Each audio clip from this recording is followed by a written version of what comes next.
pembahasan kali ini kita akan membahas mengenai sistem pada ginjal, ya, pada ginjal yang dapat membantu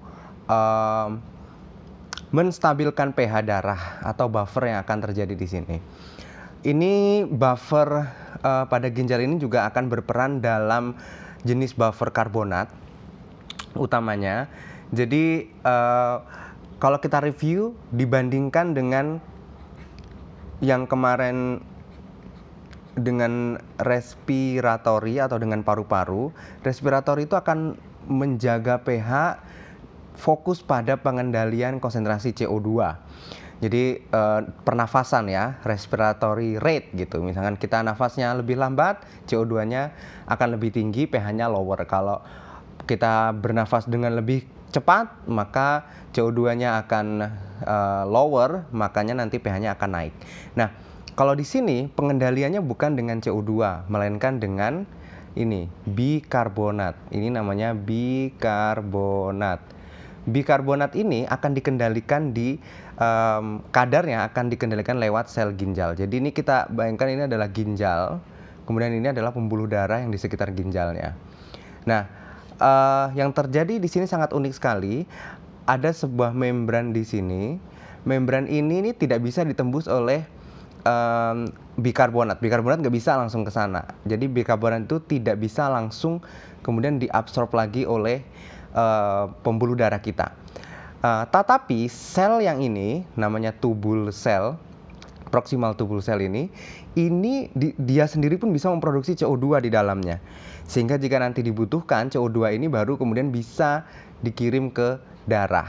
Artinya ada kontrolnya di sini. Jadi tubul sel ini mengkontrol. Oh, kalau misalkan kadar darahnya tinggi, nanti baru kita akan produksi lebih lagi di sana. Nah,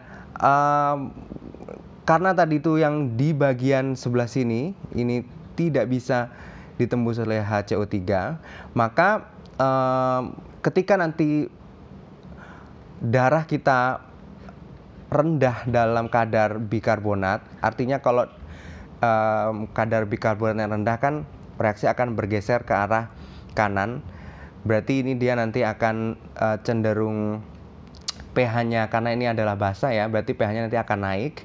Jadi saat kita pH-nya ketinggian gitu kan, maka dalam ginjal ini akan memproduksi HCO3 yang lebih banyak, kemudian didistribusikan ke dalam darah. Pemproduksian inilah yang nanti akan membuat reaksi akan melawan keadaan atau mencoba menetralisasi keadaan dengan menggeser reaksi ke kiri. Kenapa begitu?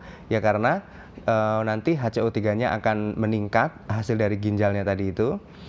Kemudian kalau ini hasil dari yang sebelah sini, HCO3-nya akan meningkat sehingga nanti dia bisa menggeser reaksi ke kiri. Kalau reaksi ke kiri bertambah, maka kadar asam akan makin tinggi, maka pH-nya bisa diturunkan. Jadi keadaan itu terjadi pada saat kita ada pH-nya tinggi. Pada saat pH darah kita tinggi, maka yang terjadi adalah ginjal akan menaikkan kadar bikarbonat gitu melalui proses yang ini. Nah,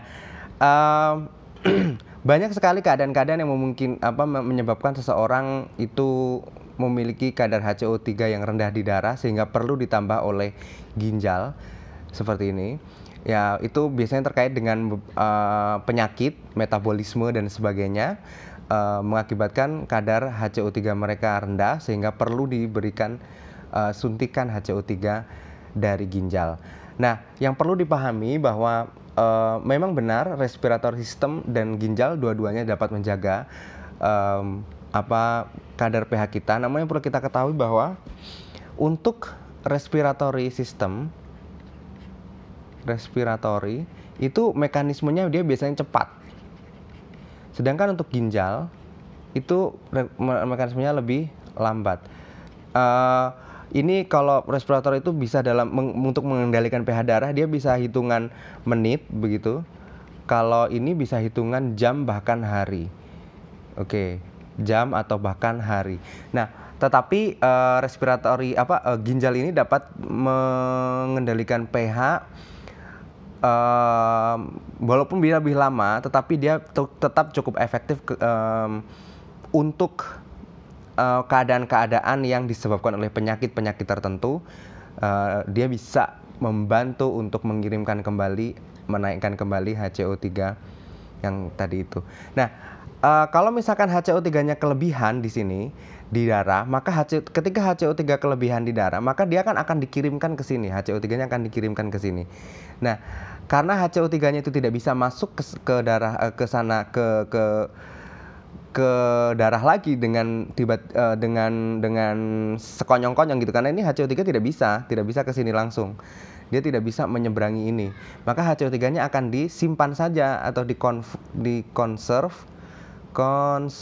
di dalam ginjal, dan pada akhirnya dia akan dikeluarkan lewat urin gitu. Jadi pada saat kadar HCO3 dalam darah tinggi, maka itu gimana cara ginjal menanganinya? Dia tunggu dulu sampai masuk ginjal lagi, karena kan semua darah akan disaring dulu di dalam ginjal.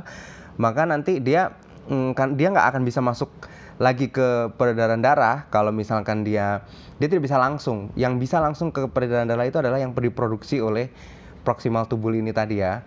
Nah, sehingga dia akan dikonserv, dia tidak di-reabsorb. Kalau ini namanya reabsorb, masuk lagi, reabsorb. Ini maksudnya masuk lagi ke peredaran darah. Kalau dia akan stay di ginjal saja, itu namanya conserve. Dikonserv di situ nanti dikeluarkan dalam bentuk urin. Jadi dia ketika nanti HCO3-nya ditahan, berarti kan HCO3 yang dikurangi, maka dia akan bisa bergeser reaksinya untuk menyeimbangkan kadar HCO3-nya lagi. Otomatis kalau misalkan ininya rendah, HCO3 ini reaksi akan bergeser ke kiri sehingga nanti HCO3-nya akan turun. Itu pada keadaan HCO3 yang tinggi. Gitu ya. Itu saat ini